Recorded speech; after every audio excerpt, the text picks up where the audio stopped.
Sure I can't speak for everybody, Right. but ain't nobody put no hands on me. I heard that. Yeah, so I mean, I can't say that for everybody. Though, he took a deep breath. When he stepped up, he had to face me, though, to get to Jeezy. And when he stepped up, I yanked his chains off. See, Jeezy called his bluff. Jeezy was like, y'all, you ain't gonna shoot. And Jeezy took the gun and put it to his head and was like, shoot. If you gonna shoot, shoot. And then One thing about Rick Ross is that he always ends up in some kind of drama. And this time, he stepped straight into danger without even blinking.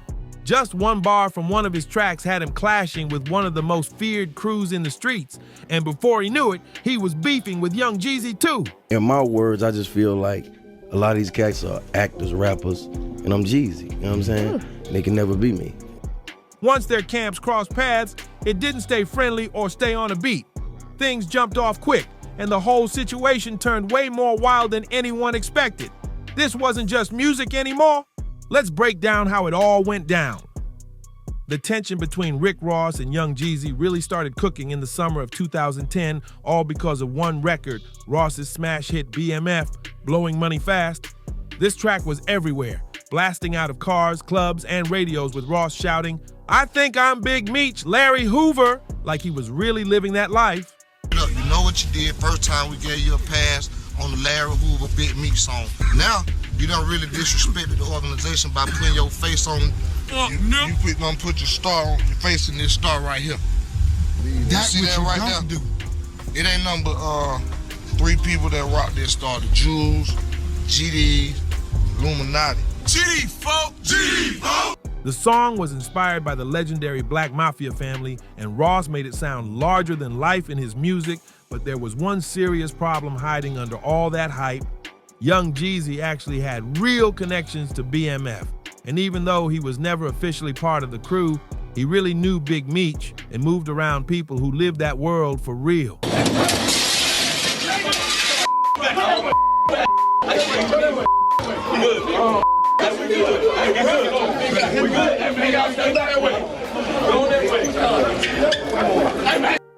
Back in the early 2000s, before Jeezy became a superstar, Big Meech was already showing him love, putting him in rooms, helping him move around, and giving him the kind of backing money couldn't buy. That connection wasn't just music talk, it was real street loyalty. To the people who lived that life, the bond between Jeezy and Meech was solid, built on respect, not some trend for attention. What is it? What is it, Jeezy? Where your favorite rapper at? I don't see that. I'm in the streets. Look behind me. Yeah, hip-hop. So when Rick Ross dropped BMF and started shouting out names like Meech and Larry Hoover, Jeezy wasn't feeling that one bit. It came off like Ross was cashing in on something sacred, something he didn't earn. And Jeezy being Jeezy, he fired back fast.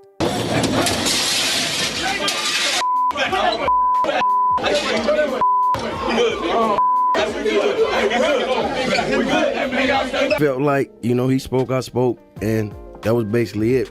But at the end of the day, it's been going on for a while, so I just felt like if it was to be handled, it should have been handled there. Right. We was gonna get past it to keep moving. He dropped a track called The Real BMF, and to make sure nobody missed the message, he added a real phone call from Big Meech himself. A call that seemed to throw shade at all the fake affiliations flying around. It was slick, but everyone caught the drift. Still, Jeezy wasn't done making his point. He doubled down with another joint, Death Before Dishonor, spitting over the same beat Ross used. Sharp, confident, and full of that street pride that said loud and clear, not everybody can wear that name like it's fashion. Rick Ross didn't waste any time speaking up, though at first he kept it cool. Almost too cool. Though, he took a deep breath. When he stepped up, he had to face me, though, to get to Jeezy. And when he stepped up, I yanked his chains off. Yeah, for the chain. But the fake ones, nobody wanted it. It was like, it's fake. They said that's a high-priced costume, Houston costume jewelry. And you went across the street and bought an AK-47. In an interview with MTV, he said he didn't even understand why Jeezy was tripping. To Ross, blowing money fast was just a mindset. A flashy way of living big, not some deep claim to anybody's real-life story. He made it sound like there was no real beef, but the vibe between both camps was getting colder by the day. Something was brewing, and everyone in hip-hop could feel it. Then Jeezy came out trying to calm things down, saying his record wasn't a diss at all. He swore it wasn't about Ross and that people were just doing too much. He said he only jumped on that beat because it was fire and he wanted to show love to the culture. Simple as that. But Jeezy took it a step further and said if Ross felt offended, then that was just insecurity talking. And then he did the BMF song over, and they was beefing off of that, remember?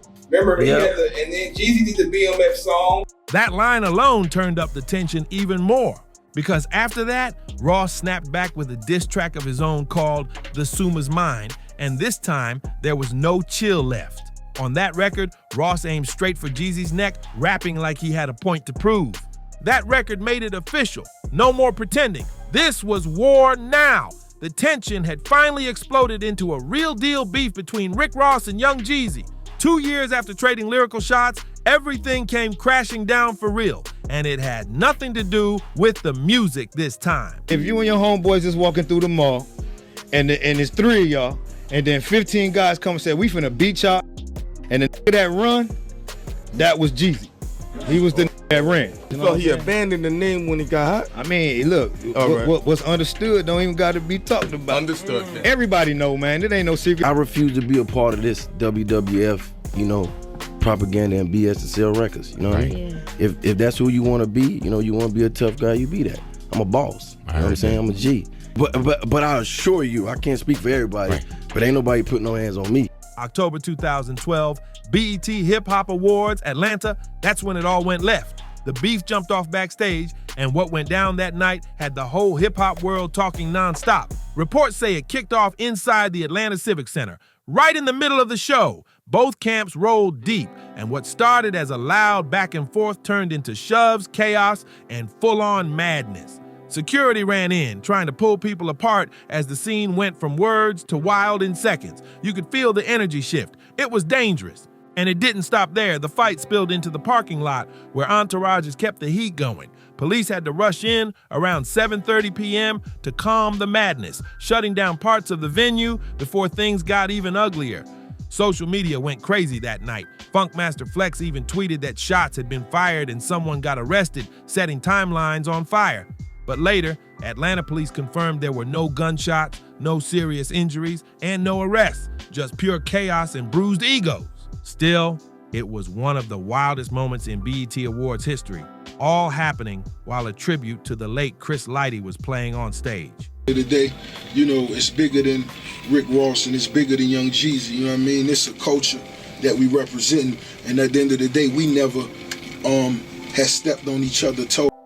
Fans inside had no clue what was happening outside. All they felt was the lockdown, the confusion, and that heavy tension in the air. After the chaos, stories started flying about what really happened that night.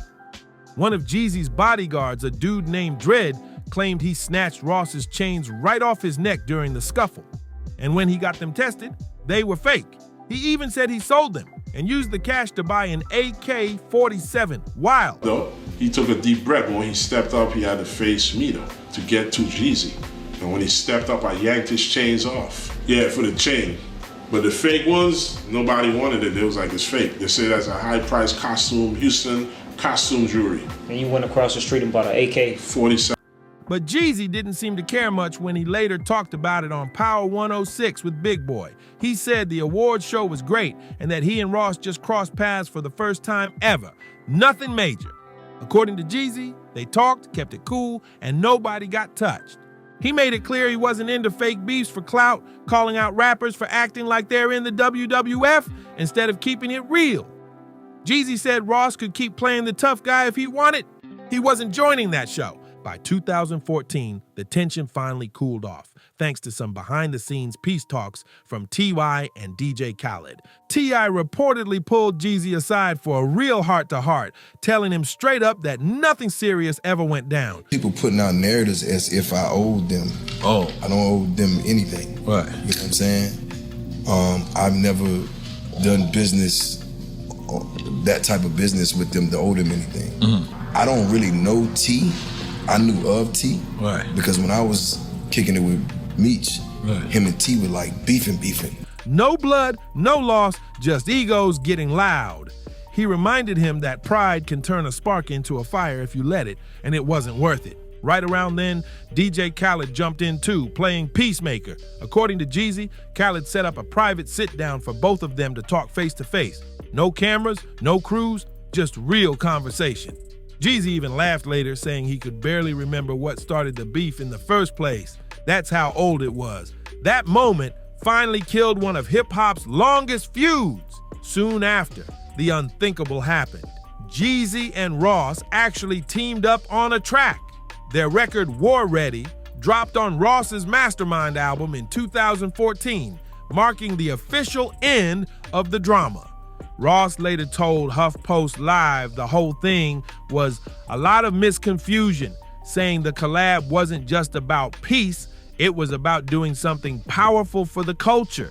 He said, at the end of the day, we never had stepped on each other's toes. Even though Jeezy and Rick Ross eventually buried the hatchet, the real twist came later, and it was almost poetic. Jeezy had gone at Ross out of loyalty to BMF, standing up for the crew he once repped with pride. But in a wild turn of fate, things came full circle when Jeezy himself ended up falling out with the same BMF family he was defending. Back in the early 2000s, Jeezy was still that hungry rapper from the trap, fighting for a shot at the spotlight. He had the grind, the voice, and the story, but what he didn't have yet was power.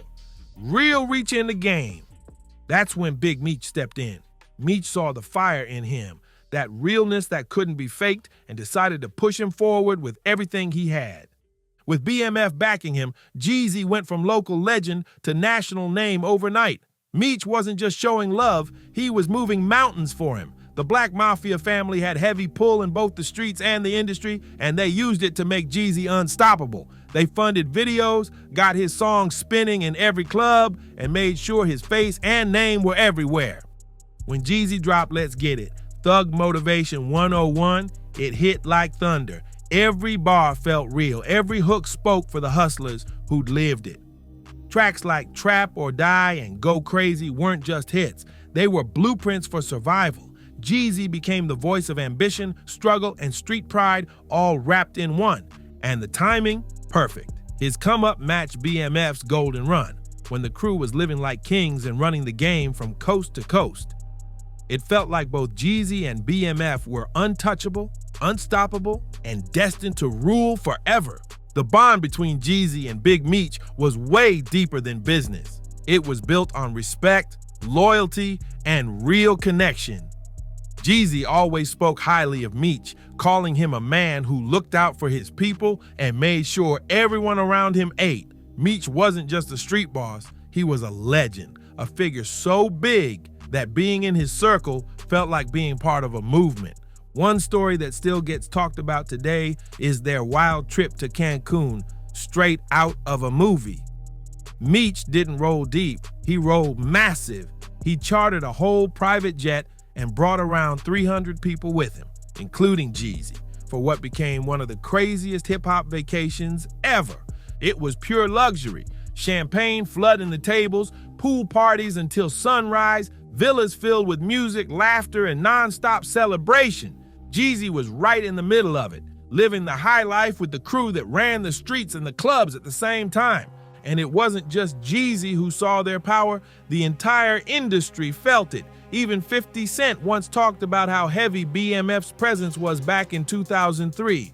He said when they hit the clubs, even Diddy couldn't outshine them. They bought out the whole bar, every bottle, every spotlight. Nobody could ignore them. That's how strong their energy was.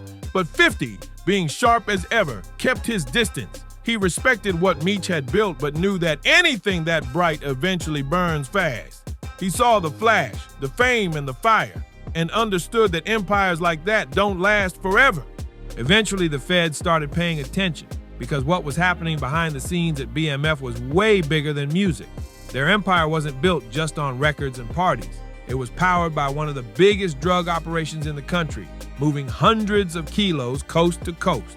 The fancy cars, the designer fits, the wild spending, it all made them too loud to stay hidden. When the feds finally came knocking, it was over fast and hard. Big Meech and his brother Terry Southwest T. Flannery got taken down, And in one sweep, one of hip-hop's most powerful street empires collapsed overnight. That's when the pressure hit Jeezy. During the good times, he repped BMF heavy, shouting them out, flashing the brand, and sharing their glow. But when the indictments dropped and the empire crumbled, a lot of folks close to Meech started whispering that Jeezy had vanished. To them, it looked like he got everything he wanted: the respect, the buzz, the name, and then dipped when the smoke came. Over the years, people from the BMF circle have split on the issue. Some defend Jeezy, saying he was never part of the operation and had every right to protect his career. Others think he should have stood tall with the family that helped build his name, no matter how hot things got. One story that shows how bad it got came from Clyn, Jeezy's former right-hand man. He said things got so tense one day that they were nearly shot by a BMF member. It turned into a face-off, guns drawn, voices raised, the kind of moment where one wrong move means no tomorrow. And right in the middle of it, Jeezy didn't flinch. He stood his ground, looked the man dead in the eye, and dared him to pull the trigger. Even after all the drama, Jeezy's always kept it respectful whenever BMF, especially Big Meech, gets brought up. He's called Meech a real leader who changed the culture, but he's always made one thing clear: he was never part of BMF's drug empire. Jeezy said their bond was built on respect, not business, and that his success came from his own grind, not the streets. Then in 2020, when Terry Southwest T. Flannery came home, 50 Cent jumped online calling out everyone tied to BMF, Jeezy, Diddy, Irv Gotti, telling them to check in and show love. 50 made it sound like they owed BMF a respect tax. Jeezy did reach out to Terry but stood firm, saying he didn't owe anyone anything. He wasn't moving weight and barely even knew Terry personally. Still, Jeezy's name came up during the BMF trial when Ralphie Sims claimed Jeezy once got kilos from the crew. That rumor caught fire quick, but another BMF member, Jabbo, shut it down, saying Jeezy wasn't in the operation, just around it, using the BMF energy to boost his image. In short, Jeezy was BMF adjacent, not BMF involved. Meanwhile, Rick Ross later formed a real friendship with Big Meech from behind bars, which sparked even more tension, this time between Ross, Meech, and 50 Cent. The BMF legacy still runs deep, and its shadow over hip-hop isn't fading anytime soon. Hit that like button, drop your thoughts in the comments, and don't forget to subscribe. I'll see you in the next one.